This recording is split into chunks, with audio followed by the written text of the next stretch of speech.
Welcome back to Blaze Trap Here podcast. My name is Blake Longfellow, and you're confused. This is not a Monday. This is we're recording on Wednesday, but this is I don't do these often, but this is going to be a Thursday edition of the Blaze Trap Here podcast. I'm back in Troy, Ohio. I don't get to do this too often. I've done several shows at Mojo's at Cellar, but I'm very excited to get to Cherry Street and finally get their owner on. And I'm excited. Please introduce yourself. My name's Carly Whitmer, and I am a 70% owner of Craft Event Bar Collective. My partner, Sarah, takes care of the wine, and I take care of the beer here at the Cherry Street Bottle Shop. We talked one other time last year. We tried, we finally, I was just in here just not that long ago. I was like, and her knowledge was really good. So I was like, it's time to get her on here. So that's exactly what we're doing. So I'm excited to talk. So what's your story in the beer itself? Well, my story in beer starts with my dad. He started brewing, he says, in 1979. That was the year it became legal to home brew. I question whether or not he really started that year. But anyway, he was right in on the game. So when I was a kid, he was brewing beer on the stove in the kitchen. He would have a big pot and be boiling his mash on there, and taught me how to brew beer from there, and worked with him doing that for years. And then he passed away recently. It's been 5 years. But I learned a lot about beer from him. He wrote a column for the Dayton Daily News for some time. And we were brewing big 10-gallon batches towards there for the last 10 years of his life or something, and got some really great stuff out of it. So where did he learn to start doing it? Did he start was he online, or did he go to a certain shop he used to go to get his ingredients? I was going to say, yeah, he was a farm boy, so he always knew how to do things. But Brewtensils, obviously spent a lot of time at Brewtensils there. And back in the 90s, there was a homebrew club that I think was pretty active. That's where I met Aaron Spores of Cavalier. That's how I met Joe Wiseman. And a lot of people, Mike McAllister, who are, running around here still in the business. But they used to get together and brew down there at Brewtensils, and then they would have regular get-togethers, and I used to sit in on them. As probably the only girl who ever did, but because sadly in Cincinnati they just lost a really iconic. Listerman was another really big not in the craft beer, but home brewing when they first started and stuff like that. And that still doesn't feel right to me today that we lost them. So I don't think you don't have to brew your own beer to have a good beer anymore. Yeah. I mean, back in the 90s, it was the best beer you could get was, at the time, a Heineken maybe, or a Newcastle. Those things were coming in. And then we had Anchor Steam, Sierra Nevada, Sam Adams came in there at some point. You know the story, too, about the Sam Adams lager coming from Minster, Ohio. Did you know that? From the Wooden Shoe? Oh, no. You can go to the Sam Adams Brewery in Boston, and they have the original recipe for Wooden Shoe beer, which is right over there in Minster, Ohio, for their lager. Isn't that cool? Yeah, that's really cool. Well, I knew they brewed, and I know Tailspin, when they were open, were brewing beers for them as close as I could get it to their beers, which I was pretty neat and stuff like that. So what were some beers you remember brewing with him early on? Well, he was the first person to introduce me and a lot of people, I think, in this town to IPAs. It wasn't something you really saw a lot of in the 90s, and it grew and grew and grew. And then when you started seeing more local breweries and microbreweries popping up, that was a great time to be alive if you were a beer drinker. I would say like the early 2000s to the 2010s. You could, everywhere you turned, there was another great IPA. I don't know, the landscape has changed a little bit today, but I do think that's why there are less home brewers than there used to be, because you don't have to brew your own IPA to have a great IPA. Yeah. But I just feel like it's a lost art because I know some people go now to school for it, which if I known that was a class, I would probably have done it. But just it's amazing how the transition is from people who are homebrewers, and now like Cincinnati State is the big one in this area that does a lot of teaching brewing and stuff like that. Yes, Cincinnati has a great brewing history too. Mm-hmm. I don't know where I heard this, but I think at one point Cincinnati had like the most breweries per capita pre-prohibition. Mm-hmm. So yeah, a lot of great brew history in Cincinnati. Yeah. So my question, when you guys were homebrewing, did you guys ever talk about saying, "Hey, we can do this professionally"? Was there ever a thought? Yep, there was. My dad was also a professional photographer, photojournalist, worked at the Dayton Daily News for 33 years. And he was one of the last 2 staff photographers before he retired / was laid off. And at that point, he was very interested in pivoting to beer. We did look at a few possibilities for where we might open up a brewery. And, it didn't really get legs, and I think that was because eventually he got a job working for Cavalier and was sort of complete. So, so we never quite did it. I do wish we had, because he brewed fantastic beers, but that's a really big business, right? Yeah, because I still feel like to this day that. I know the beer sales are down, but I feel like if Troy had a true startup brewery from the ground up, I think the city would support it. Yeah. Yep. And there's plenty of buildings they can choose from.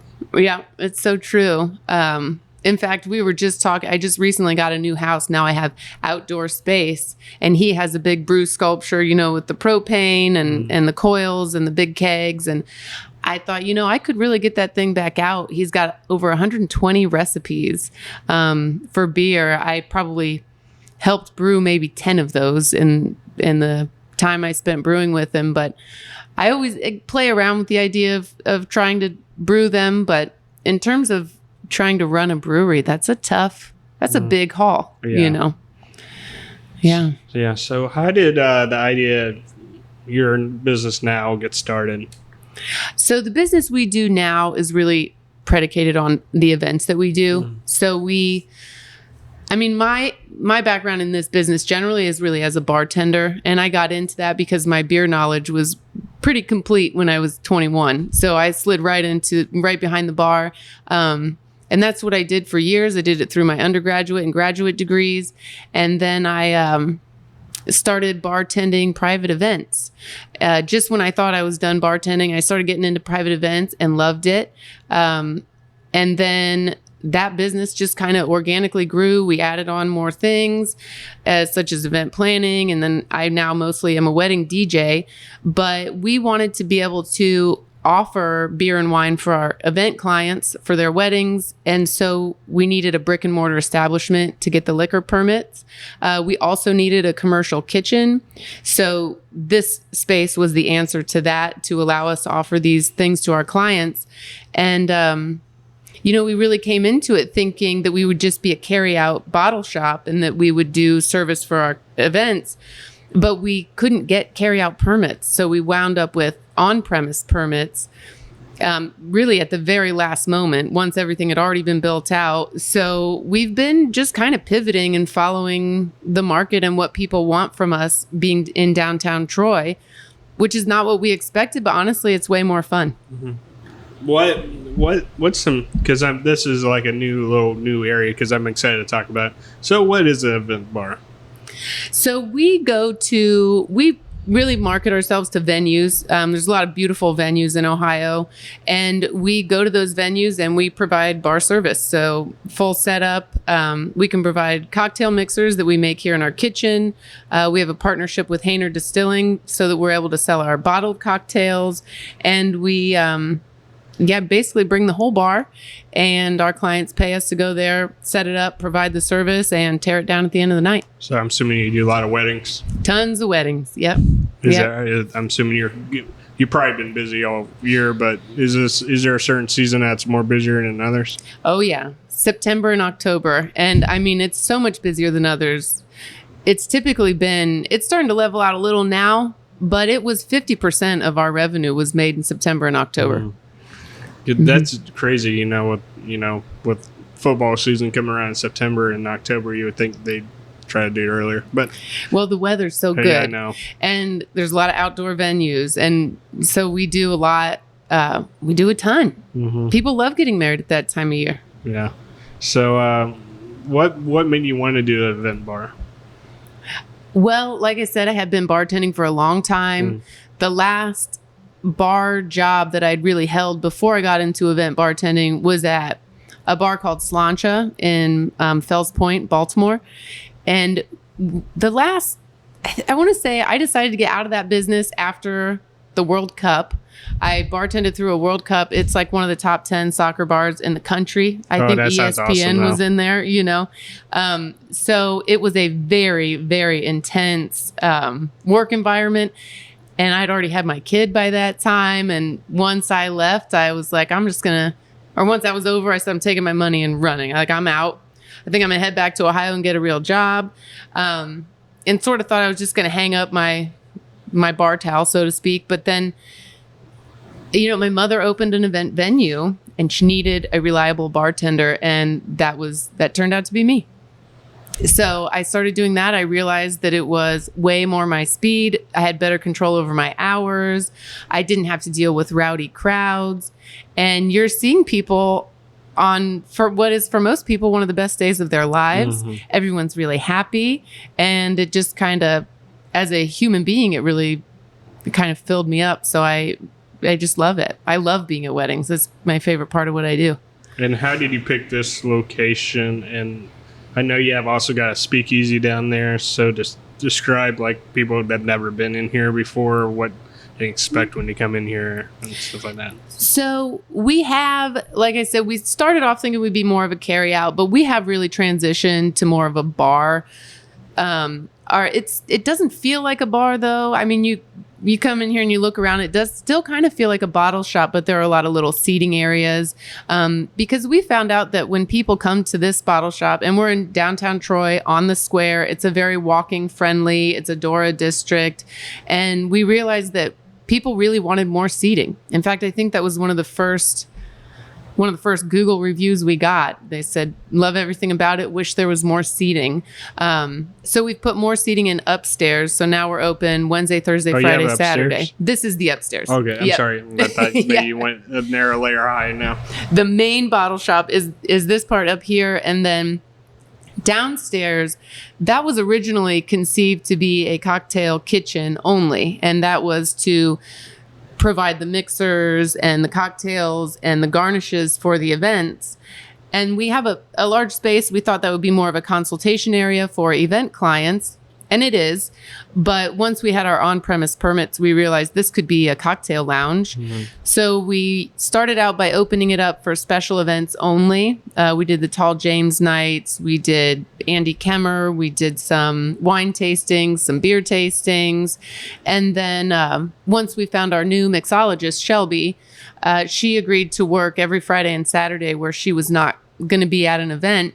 And since then we've been able to fill in those shifts. So now it's open every Friday and Saturday. And that's a very intimate space. Like, it's dark down there. It's cool.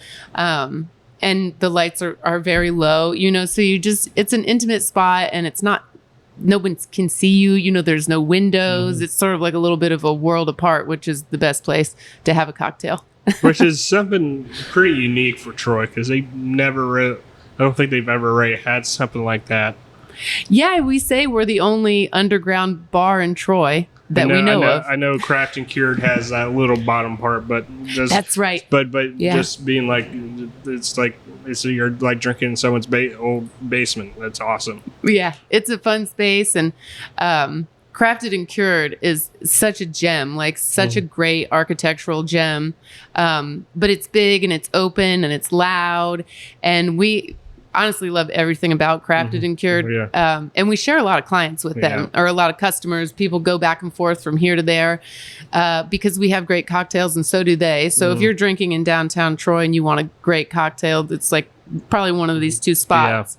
But the vibes are very different. Yeah. But no, it's a good to have in Troy. Yeah. Because I give credit to Mueller on this.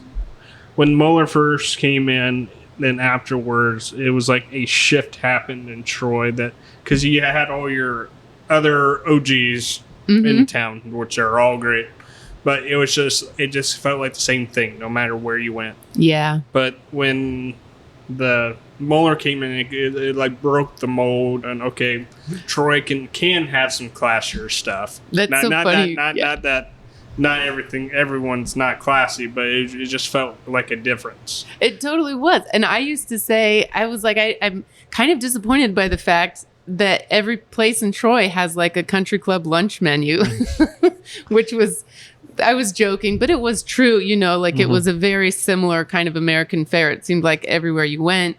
But to have a brewery downtown, especially one that big with all that beautiful brew equipment, right, where you could see it, that was awesome. I missed that place. I really hope it gets snapped up. Yeah, and I guess I forget about the Caroline because I know they tried to do back in before Mueller. They tried to do some beer events and stuff like that. But after COVID, it just seems like it's never gone back. COVID changed everything a little bit. But I actually started the tastings at the Caroline. Oh, and you did a good job. By the way, yeah, I was when that place opened, it was 2007, and I was the bar manager there. Okay. And my dad was, a big beer geek. So he said, why don't you call Cavalier and get them to come in and bring you guys some craft beers? At that time, Cavalier had no other accounts in Troy. Neither did Premium, who now carry a lot of at that time, they were really the only ones carrying these kind of niche craft beers before InBev got in the game. And now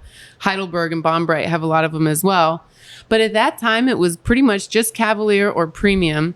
And I think the Caroline was the first account for Cavalier in this entire town. Oh, nice. That's pretty cool. Yeah. But I did also realize at that time that there was, people really didn't know what to expect from a craft beer. So in order to get people to engage with that craft beer cooler, we had to put on these tastings. So every month we did a different brewery, and those were so much fun. Because I give them credit. I also give Mojo's credit because it was one of the first bars in Troy I remember just going, and they were the only one that their whole tap list was nothing but craft. That's all you can get. And that's still how it is, thankfully. And I love how they kept to that. And I know Leaf and Vine has turned in that way too. Like if you go into their tap list, that's all they got.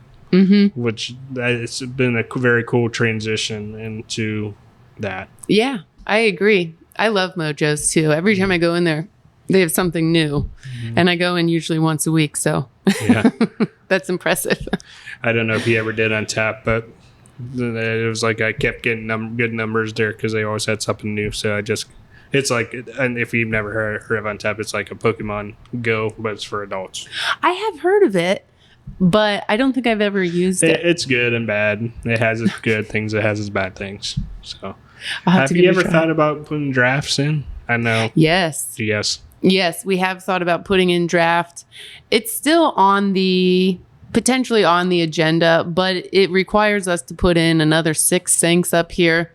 We have to do a lot of work in order to have draft up here because we don't have we didn't set it up like a bar. Like I said, we thought it would be a carry out. So we have all of our sinks and everything downstairs. So in order for us to do a draft, we would have to undertake all of that additional construction, and it just hasn't been a high priority. Right. So you mentioned you've done different events. So I know you said you've done wine tastings and stuff like that. Talk to me about some of the events you're doing right now. Well, we do Wine Wednesdays every first Wednesday of the month. I think it is first Wednesday of the month. And then we do our cocktail tastings the last Wednesday of every month. And then the rest of our events are, depends on what we're doing that month. We post them on our website, and we have a newsletter where people can see what we're doing. But they run the gamut. We do all kinds of stuff down there. One thing I really wanted to do, and I've always been interested in this, but I don't know that anybody else is. I really am interested in the idea of palate training, using aromas to pick out things. And well, I was going to focus on gin for the first one, and I also would love the idea of doing like single hop tastings where you could taste individual hops, beers that would only have single hops. But those are all, it just depends on when we have the time. If someone's like, oh, this will be fun, I think I'll do this, then we put it on the calendar and see who wants to come. Right. And I know I haven't been good at coming at them, but I will try harder. That's okay. We're not as consistent as we probably could be, but you know, it's just something we do. I will say almost everything we do here, we do more because it's fun for us and we want to do it, more than trying to really get a revenue stream out of it. It's right. You know, more our way of keeping ourselves involved in what we're selling and what our interests are. I really think you should push for a barley wine barrel night. I really think that would be fun. Nice. Yeah. Well, we were talking, and then probably a lot of people in Troy, probably outside of going to Crafting a Cure or the cellar, and they have some bottles, but probably not many people probably know what it is. And if we can somehow get people to come try it for a night, I think they will really enjoy it. You know, I agree, because I was just thinking about the old ale fests and when they had the big beers and barley wines at the Masonic Temple. That was kind of life-changing for me as a beer drinker, because I was able to taste big beer. And those big beers are very expensive, you know, when you get into those barley wines. So it's not always easy to make an investment in like a $30 bottle of beer. Some of these things, you know, they're big bottles, but still. So when I went to that event, I was pretty blown away mostly by the food pairings. Barley wines go fantastically with food. One of my favorite food pairings to this day is like a blue cheese and a barley wine. Oh, that sounds good. I know, right? It's making me hungry now. But that's something I would love to revisit. I think people would really be interested in it, but it just depends on who wants to come out and show up. Right. And like you said, I think once more people know you're here. I know. How long have you been here? Well, let's see. I guess we're coming up on 2 years. Okay, so you're relatively still kind of newish. Yeah. And probably a lot. I mean, how often do you have a customer come in like for an event that probably never knew you were here, and then they were like stumbled, oh, you're here? Well, I always say we get a lot of great comments, but the number one comment we get is, oh, I didn't even know you guys were here. That's exactly what people say all the time. We do lay a little bit low. I mean, we're part of the Chamber of Commerce. We have social media accounts. It's not that we want to hide, but we are kind of tucked away. You know, we're back on Cherry Street. We didn't really think that much about being a big storefront, but now that we're here, we just do kind of lay low, I guess. Because last year, I think it's coming up, Porch Fest. Oh, yeah. I think they're doing that again. Yeah, we always donate, or we always give money to that. No, but it was just, it's like you guys were my favorite spot last year because it was you guys were so close to like like the music and stuff like that. Oh, I just can come in here, grab a beer. Yes. And I always say, I'm like, if you're downtown, once people downtown coming for the concerts that they do on Prouty, if you want to get a beer, this is the best place to come because these beers are being sold at basically retail price, individual cans, big selection. I mean, I think it's a no-brainer. Better to come here than go get something at restaurant prices, you know? Oh, I totally agree. So what are some goals you have for this place? I know we're slowly come to it in 2025. So where do you see in 2026 and on? You know, I think right now the thing that's forefront on our minds is our Christmas pop-up, which we did last year, and we had such a great time doing that. And we're doing it again this year. What is that? So it's between Thanksgiving and Christmas. We have our downstairs lounge really decked out. I think we had like 8 Christmas trees down there. And if you've seen the space, you know that's a lot of Christmas trees for that little spot. So we hang stuff from the ceiling. There's lights. There's like a flying Santa. Oh, there's a Santa who serenades as you come in. And we do food. That's the only time of the year that we do food, really. So we had such a good time doing it last year, and we learned a lot. So I think our goal for 2025 is to pull that off and actually not lose money at it and to streamline the experience for everybody. So we're just brainstorming ways to make the reservation process a little bit more smooth and to finish the year with a great Christmas pop-up. And it's the best time to come visit us, I would say. So you also mentioned off air when we started talking sales and stuff like that. So what are some things you're seeing? The biggest thing that I've changed in terms of my beer selection this year, we're doing more cold beers and less stuff on the shelf and we were talking about how the cellar, we're friends with Brian, and he used to be downtown, and he said to us, it's really hard to sell packaged beer because people can't park nearby. You don't have, you can't take a cart out downtown with all your beers. So we realized he was right about that. So we have moved a little bit away from package, more into cold single cans. And we've also added a lot of the non-alcoholic adult tonics, if you will. So we have a larger selection of those now than we did last year. We didn't have any. And assuming THC's gone up higher too. Yeah. Is that what we're talking about? Non-tonic? Yep, okay. Yep. Sorry. Well, it's funny. You have to tiptoe around it a little bit, like on social media. At one point, I had posted something that we were doing THC seltzers, and I think we got flagged or we got reprimanded by Instagram. So now we know not to say it by name. I have had yet to have that issue on this. So good. Yeah. So, podcasts are probably different. Yeah. But no. So how much have you seen that increase on people actually drinking that?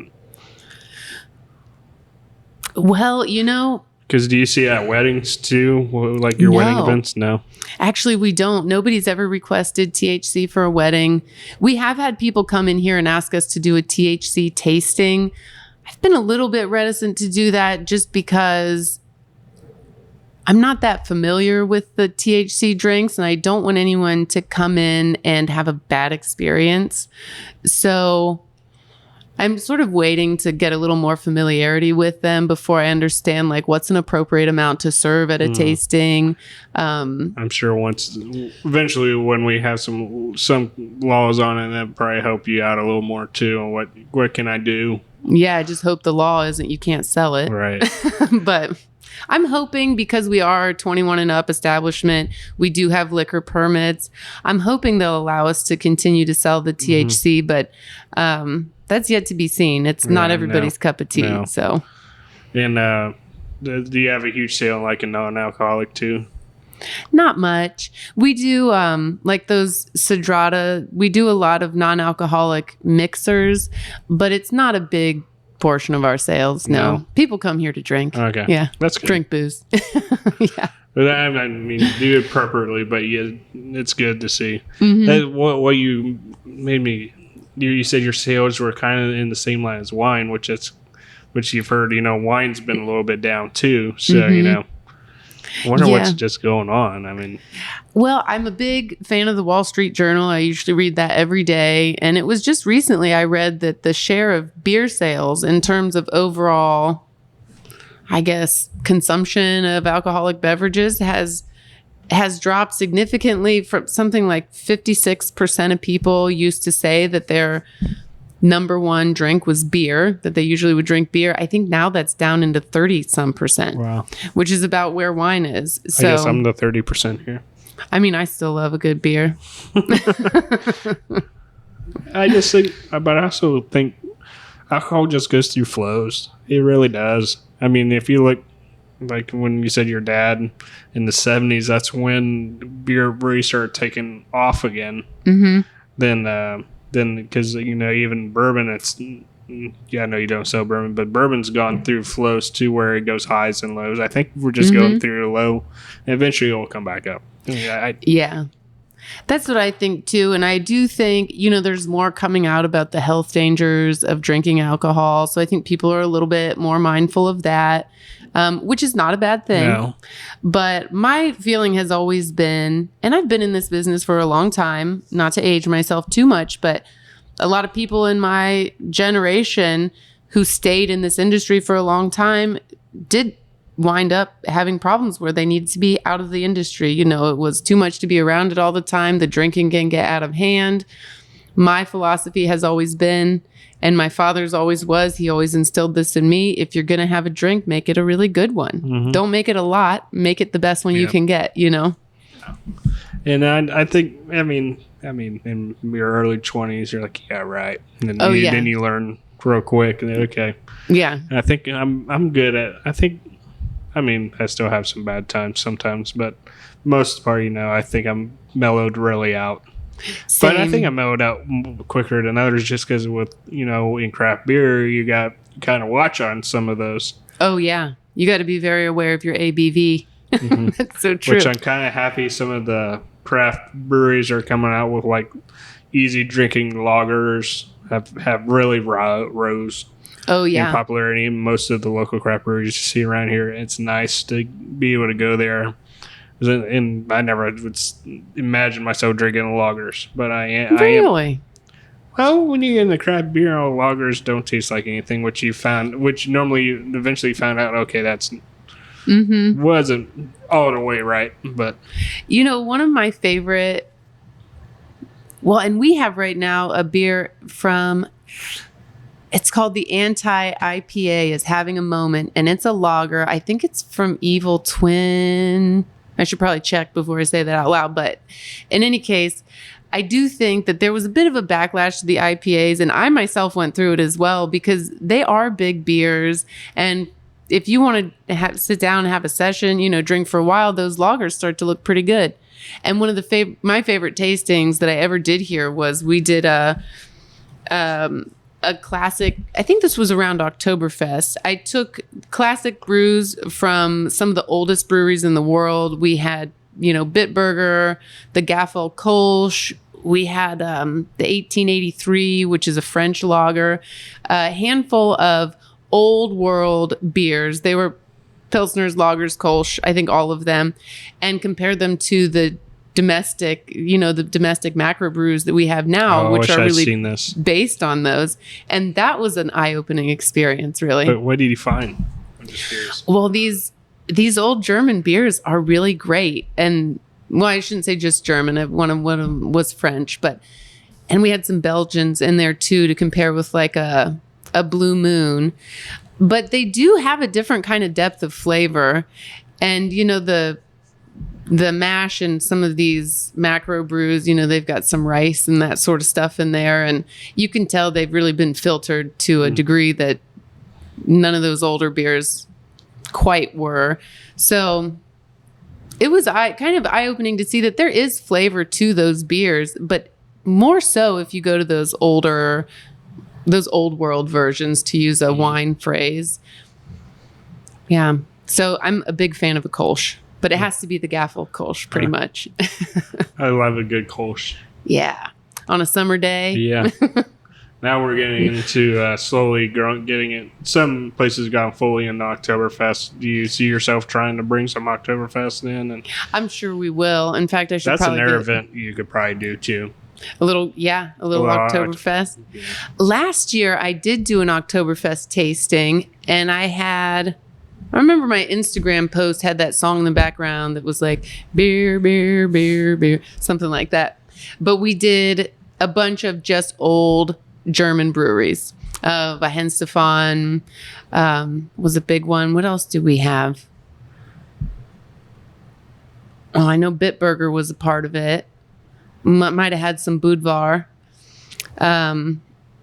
But I don't think we had like anything pumpkin or anything like that. It was mostly just lagers. Beyond that, like I said, I love my pumpkin beers, but there's only so many I can have until I can say I'm done. Because Schlafly out of St. Louis is like one of my top pumpkins. It's not even from right here. It's out in St. Louis, Missouri. But they do a really nice one, and I'll do some little local ones here and there, but eventually it's just like, it's all right. I should try some local ones this year. I have to say that still to this day, my favorite pumpkin beer was the Southern Tier Pumpkin, but it's not what it was 10 years ago or But it was maybe still, more. because I just went, my parents and I, we took a Cleveland trip and we went up to their Southern Tier location in Cleveland. It was still really nice, and a lot Is of the it? beers still were. They tasted great to me, so and it's just, I know, luckily, what I like they did when they merged is they merged with 4 different breweries. They didn't go the Anheuser route. They stayed somewhat in the craft beer world, where they're still considered craft, even though there's 4 different faces of it. But That's like the 12% breweries. Do you know about the 12% breweries? Yeah. Actually, Fat Orange Cat, you just drank, that's one of them. yeah, But it is really worth going to the breweries too. Like I was down in Athens for Athens Brew Week. oh, I bet that was fun. It was so fun. And the beers that Jackie O's is brewing down there that you can't get, I've never seen them. I called my distributor. I said, hey, can we get any of these? Like the Perpetum or Perpetum. I don't know how you would pronounce it, but their sours that they make down there are incredible. Talk about some barrel age you could bring to your barrel age event. They have a lot of them. Do they? Oh, yeah. Yeah. Jackie O's has a lot. So you're trying to talk me into a barrel age. Sounds like you've pretty much got it on the schedule. Hey, I'm willing to come help you, whatever you need. Yeah, I think it would be fun to do. And it's probably something we would want to do around the holidays. Yeah, I would say December, January. Mm-hmm. Maybe not January. Yeah, I was going to say. I'm not one that does it, but if you do it dry January, good for you. I just can't do it. Yeah, I think that, but that's one of my favorite seasons for beer because that's when a lot of the really, like the Bell's Hop Slam, I still love that beer. A lot of the best IPAs come out right around that time of year. And you're doing that Christmas stuff, and that could be easy. So. Yeah, we might need to throw a little barley wine tasting, big beer and barley wine tasting, get some stinky cheeses. Yeah. Throw a little Limburger in there with a big giant Belgian. Yeah, sounds good to me. So, what is the most proud event you've been with your event bar, or just in your way in craft beer in general is? You mean my most proud event, or just what makes you happy? Like you look back on how far you've come with either your store or your event bar, or just your life in general. And in terms of my drinking, like my relationship with beer, the thing I'm probably the most proud of is, and I always said I'm never going to drink too much because I don't ever want to have to quit. That I've made it into my 40s and been in this industry and managed to like keep my drinking within bounds. I mean, I've got a little, I've wobbled a little bit, but I'm just happy that I can still really enjoy a good drink. And, yeah, I would say in this industry, that's probably just having the longevity that I've had. I'm really happy about. so where can people find you? And I'll put this in my show notes too, on where to find you, and also if they want to make an event with you, where can people find you? So we have kind of 2 ways of getting in touch with us. We have the Cherry Street Bottle Shop, which is, I think, cherrystreetbottleshop.com. And then we have Craft Event Bar, which is crafteventbar.com. If you're interested in events, and the 2 sites are linked, but if you're interested in events, crafteventbar.com has all of the things that we do as Craft Event Bar Collective. And then the Cherry Street Bottle Shop is just specifically related to things that we do here at the bottle shop. Okay. Well, I appreciate you coming on and just talking for me a little bit. I know you're actually still working, but it's fun to have you on. I hope to have you back on again in the future. Maybe you'll have to come back for that big beer and barley wine. We can absolutely do it. Yeah. So. Eat some stinky cheeses, drink some barley wines. And talk beer. Yep. And hey, you know what? Ahead of that, because those beers are high ABV, like 13% and up, some of those. Luckily, I don't live far. You know what? Who's the guy who owns Sam Adams. What's his name? Okay. I can't think of it right now, but Jim Cook. yes, Jim Cook. He used to say that he would eat brewer's yeast before an event like that, right? So maybe we'll do a little brewer's yeast and then drink it up. All right. Sounds good. Thanks. And thank you for coming on, and I wish you nothing but the best. Thanks, you too, Blake. And cheers. Cheers.